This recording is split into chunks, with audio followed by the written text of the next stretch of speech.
My name is Amanda Parker. I'm married to an amazing man named Mark, and we have a little girl, Lily, who's the light of our lives.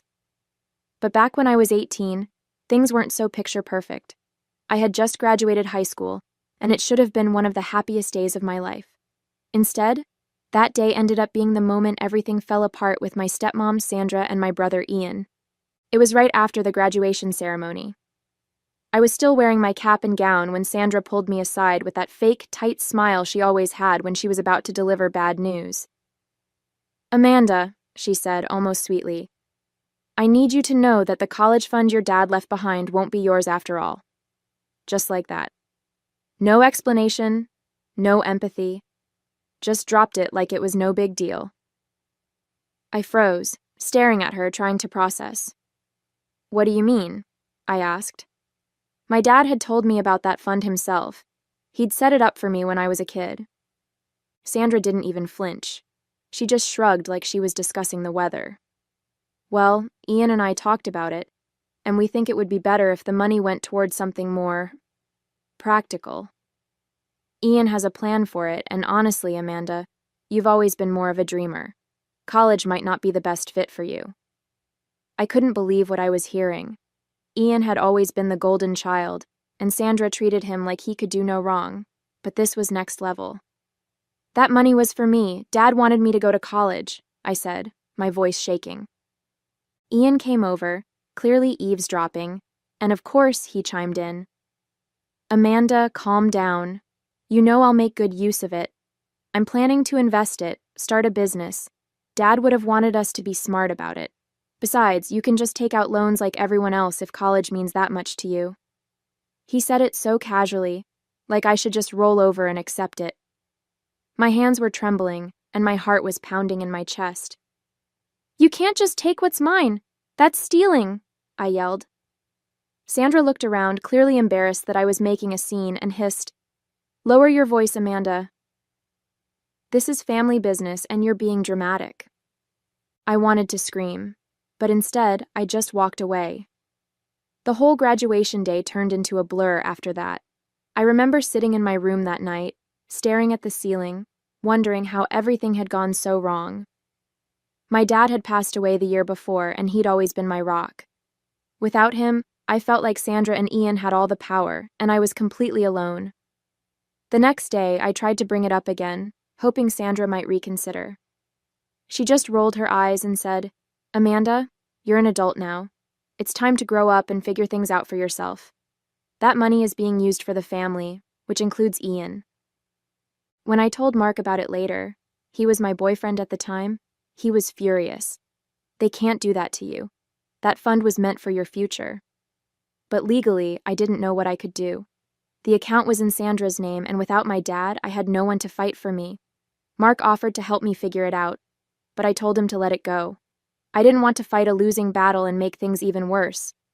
So I let it go, or at least I pretended to. Deep down, I made a promise to myself. I'd prove them wrong. I'd show them I could succeed without their help. The next few years were tough, to say the least. I worked multiple part-time jobs just to scrape by while taking classes at a community college. I couldn't afford to go to a 4-year university right away, but I was determined to finish my degree, even if it took twice as long. Meanwhile, Ian was living it up. He'd started some business that was really just a fancy way of saying he was blowing through the money. Sandra bragged about him constantly, saying things like, "Your brother is so ambitious. You should learn from him." It made me sick. Mark stuck by me through all of it. He encouraged me to keep going even when I felt like giving up. By the time I transferred to a university, we were engaged. I remember Sandra's reaction when she found out. "Are you sure you're ready for marriage, Amanda? It's a big responsibility, and you're still figuring out your life." She said it with that same condescending tone she always used, as if I was some clueless kid. Ian, of course, chimed in with, "Yeah, maybe you should focus on your career, if you can even call it that." I wanted to snap back, but I just smiled and said, "Don't worry about me. I'm doing just fine." Those years in university were some of the hardest of my life. I was constantly juggling work, classes, and trying to keep my head above water. Most days, I barely had time to eat a proper meal. I worked evenings at a coffee shop and weekends at a bookstore, and in between shifts, I crammed in studying wherever I could. It felt like I was living on autopilot, just grinding day after day. There were nights I'd cry in frustration, wondering if it was even worth it. But every time I thought about quitting, I'd hear my dad's voice in my head, reminding me why I started in the first place. That fund might have been stolen from me, but they couldn't take away my determination. It wasn't just the financial strain that made it hard, it was the emotional weight of feeling completely unsupported by my own family. Sandra and Ian never checked in on me, not once. In fact, they acted like I didn't exist. Sandra was still throwing her little house parties, bragging about Ian and his big plans, while I was eating instant noodles and scraping together rent. I'll never forget the time I ran into Ian at the grocery store. He was picking up expensive steaks, and I had a basket with canned soup and some store-brand bread. He looked at me, smirked, and said, "Still doing that whole struggling student thing, huh? You could have had it easier if you just played your cards right." I didn't respond. I couldn't trust myself to speak without blowing up. By my second year, things started to shift a little. I managed to land a paid internship with a local marketing firm, which felt like a lifeline. The pay wasn't much, but it was enough to let me cut back on one of my part-time jobs. Plus, it gave me real-world experience, and for the first time, I started to feel like I was building something for my future. But even then, it wasn't easy. My days were a blur of early morning classes, afternoons at the internship, and nights spent studying or working shifts at the coffee shop. My social life was non-existent, and I was constantly exhausted. One of the lowest points came when my laptop died a week before finals. I didn't have the money to replace it, so I borrowed an old one from a friend. It was so slow that just opening a document took forever. I remember sitting in the campus library at midnight trying to finish a paper that was due the next day, and just breaking down. I wanted to scream at the unfairness of it all. But then I thought about Sandra and Ian, how they'd probably laugh if they saw me struggling, and that gave me the push I needed to keep going. I wasn't going to let them win. It wasn't just the lack of support from Sandra and Ian.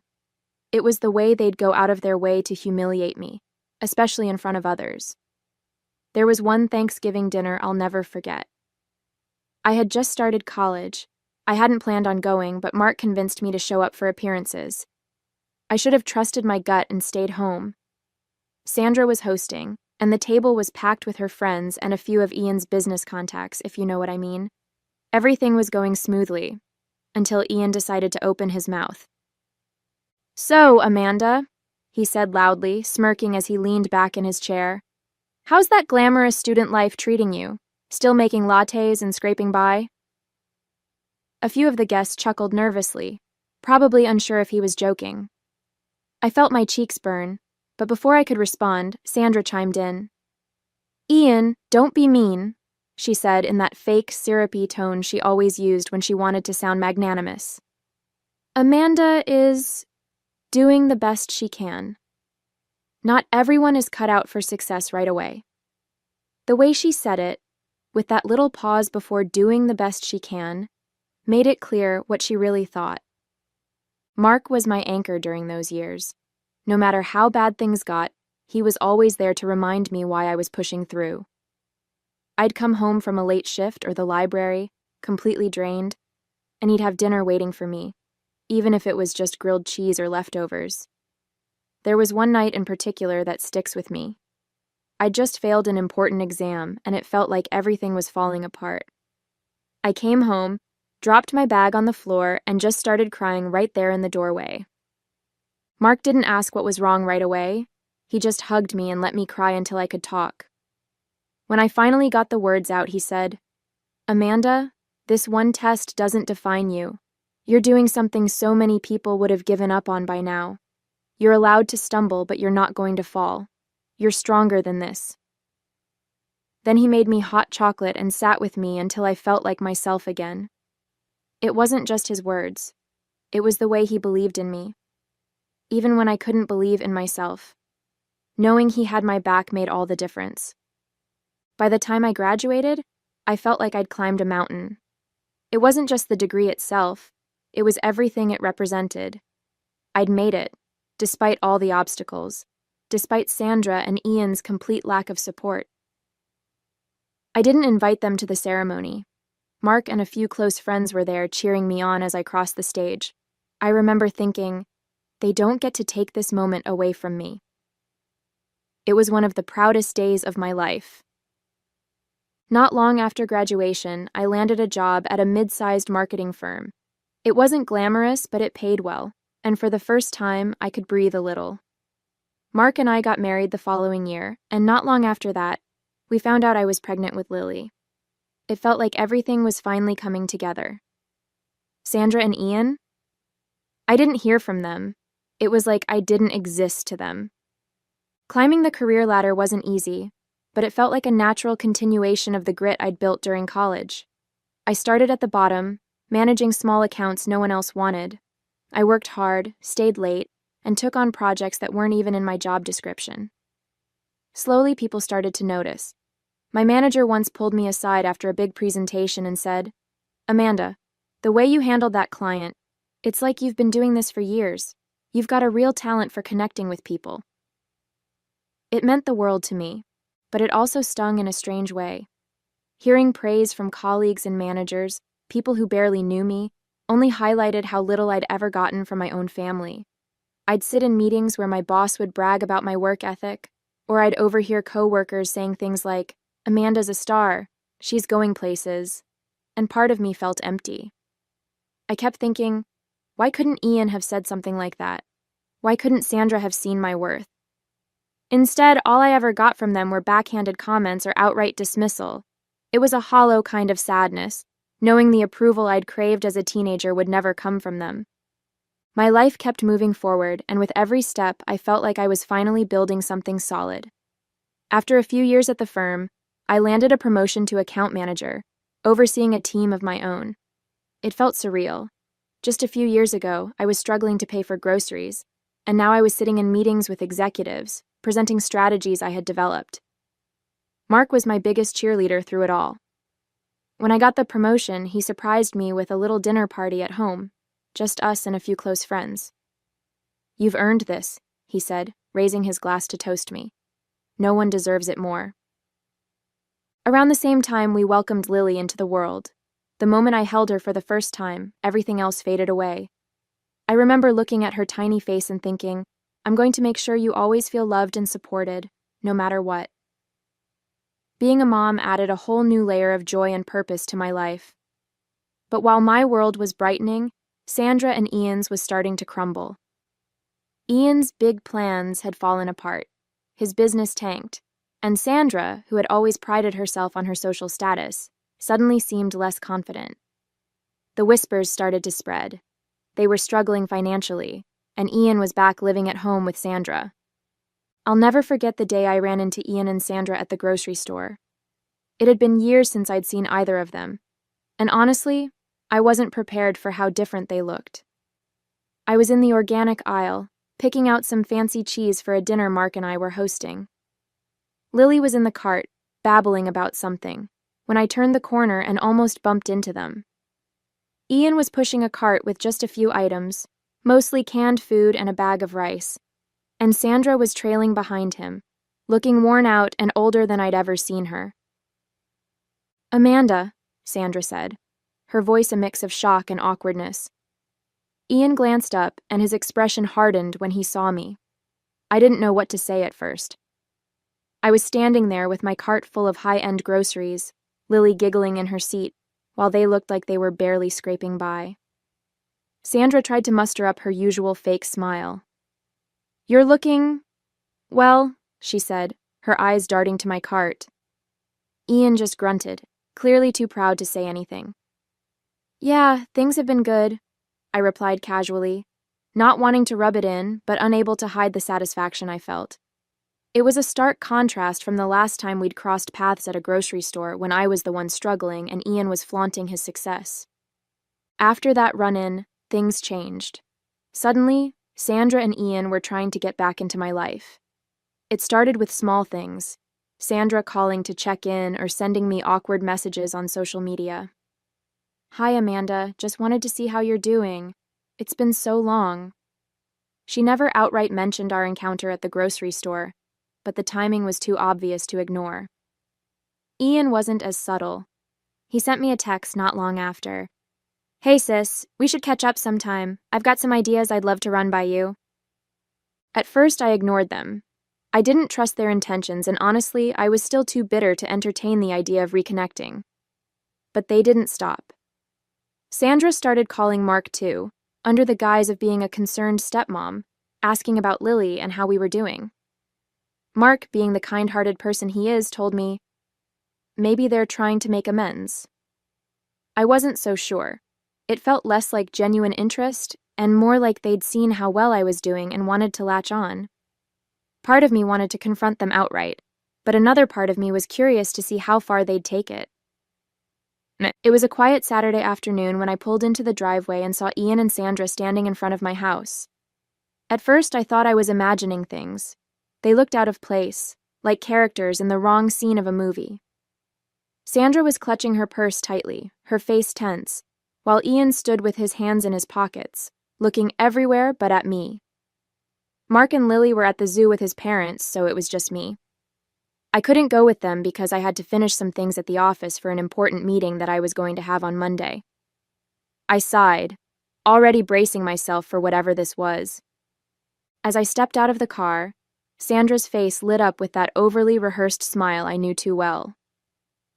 "Amanda? What a coincidence," she said, as if they hadn't been waiting there on purpose. Ian gave me a stiff nod, still avoiding eye contact. "What are you doing here?" I asked bluntly, not in the mood for pleasantries. Sandra waved a hand dismissively, like my question didn't matter. "Oh, we just thought we'd drop by to catch up. It's been too long, don't you think?" I stayed quiet. Sandra plastered on her rehearsed smile, the one she used to soften bad news or manipulate people into doing what she wanted. "Amanda, sweetheart, we've been thinking about how proud your dad would be of you. You've done so well for yourself. Look at this beautiful house. You've really built something amazing." I stayed silent, my arms crossed. I wasn't falling for her flattery. After a moment of awkward silence, Ian cleared his throat and finally looked at me. "Yeah, what Sandra is saying is, we've hit a bit of a rough patch. Things haven't been easy, you know." "Rough patch?" I asked, narrowing my eyes. "What does that mean exactly?" Sandra looked at Ian as if he had jumped into it too fast. "Oh, it's nothing too serious. Just some financial hiccups. Ian's business didn't quite work out the way we hoped, and, well, I've had some medical bills come up recently. We're just, how do I put this, a little strapped for cash at the moment." "And?" I pressed, already sensing where this was going. Ian shifted uncomfortably. "And we thought maybe you could help us out. You know, just a little something to help us get back on our feet." "Help you out?" I repeated, incredulous. "You're asking me for money?" Sandra gave an exaggerated sigh, her fake smile dropping. "Amanda, you make it sound so harsh. It's not like we're asking for charity. Just a loan. You're doing so well, and it's clear you can afford it. We wouldn't even be asking if it wasn't really necessary." "Necessary?" I echoed, feeling the heat rising in my chest. "You mean like how it was necessary to steal my college fund? Or to tell me I'd never amount to anything? Is this one of those necessities?"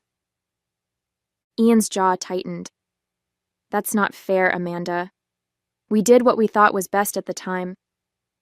I let out a sharp laugh. "Best for who, Ian? For you? For Sandra? Certainly not for me." Sandra put a hand to her chest like I'd slapped her. "Amanda, that's ancient history. Can't we just move past that? We're here now trying to make amends. Doesn't family mean anything to you?" "Family," I shot back, my voice rising. "You mean the same family that left me to fend for myself? That made fun of me for struggling through college? That never lifted a finger to help me? You've got some nerve showing up here and throwing the word family around." Ian's face turned red, and his calm facade started to crack. "You're not being reasonable. You've got everything now. A house, a husband, a great job. We're just asking for a little help. You owe us that much." "Owe you?" I snapped. "I owe you nothing. Everything I have I built on my own, with no thanks to either of you, and now you think you can just waltz in here and guilt me into giving you money? Not a chance." Sandra's mask of politeness finally slipped. "I can't believe this," she hissed. "After everything we've done for you?" "Done for me?" I interrupted, laughing bitterly. "What exactly have you done for me? Besides making my life harder at every turn?" Ian lost his temper completely. "You're a selfish, ungrateful brat. We gave you a roof over your head, and this is how you repay us?" I stared at them, stunned by their audacity. "Get off my property," I said, my voice cold. "I'm done with this conversation." Sandra's eyes narrowed and she leaned in, her voice dripping with venom. "You'll regret this, Amanda. One day you'll need us and we won't be there." I stepped back, opening the door to my house. "Good. I've been doing just fine without you." As I stepped toward the door, Sandra let out a bitter laugh. "Fine, Amanda. Stay on your high horse. But don't forget where you came from. You're nothing without that fancy degree, and we're the ones who made sure you had a roof over your head to even get that far. You should be thanking us." Ian chimed in, his voice dripping with spite. "You think you're so much better than us now, don't you? With your perfect little family and your nice house. Don't get too comfortable, Amanda. Life has a way of knocking people like you down a peg." I stopped in my tracks, turning to face them one last time. "You're right. Life does have a way of knocking people down. You should know. You're living proof." With that, I stepped inside, closing the door firmly behind me. Even from inside, I could hear Sandra muttering angrily as they walked away. "Ungrateful. After everything we've done for her, she'll come crawling back one day." But as their voices faded, all I felt was relief. For the first time in years, I truly understood the power of closing a door, literally and figuratively, and this one, I knew, would stay closed. About a year later, Mark and I took Lily to an amusement park. It was a beautiful day. Blue skies, laughter everywhere, and the smell of popcorn in the air. Lily was ecstatic, pointing at every ride and begging to go on the roller coasters. We were making our way toward the food stalls when I saw him. Ian. He was coming out of a public restroom, wearing a faded park uniform and holding a mop and bucket. For a moment, he didn't see us. His head was down, and he looked exhausted, his shoulders slumped. But then, as we got closer, he glanced up and froze. Our eyes met, and in that instant, I could see the recognition, and the shame, on his face. Before I could say anything, he turned on his heel and walked away, pushing the mop bucket in front of him as fast as he could. His posture was stiff, like he was trying to hold on to some shred of pride. I just stood there, watching him disappear into the crowd. Mark noticed my pause and looked at me. "Everything okay?" he asked. I nodded slowly, forcing a smile for Lily's sake. "Yeah, let's go find that cotton candy stand." As we left the park that day, I couldn't stop thinking about Ian. Seeing him like that, avoiding me, ashamed, brought back a flood of memories. The insults, the dismissive comments, the years of being treated like I was less than nothing, and Sandra, always there to back him up, to twist the knife a little deeper. For so long, I'd carried the weight of their words, letting them make me feel small. But now it felt different. I looked at Mark, holding Lily's hand as she chattered about her favorite rides, and I smiled. This was my life now. A loving husband, a bright, beautiful daughter, a career I'd worked so hard to build. Everything I'd achieved, I'd done without them. And the best part? I didn't need their validation anymore. They'd spent years trying to tear me down, but here I was, happy, successful, and surrounded by people who truly loved me. I thought about how Sandra and Ian's lives had unraveled, and for a moment, I felt a flicker of pity. But it didn't last long. They'd made their choices, and they were living the consequences. I'd spent enough time mourning the family I wished I had. Now I was focused on the family I'd built, the one that mattered. As we walked to the car, Lily tugged on my arm, pulling me into her excitement about the day. I smiled down at her, feeling nothing but gratitude for the life I had now.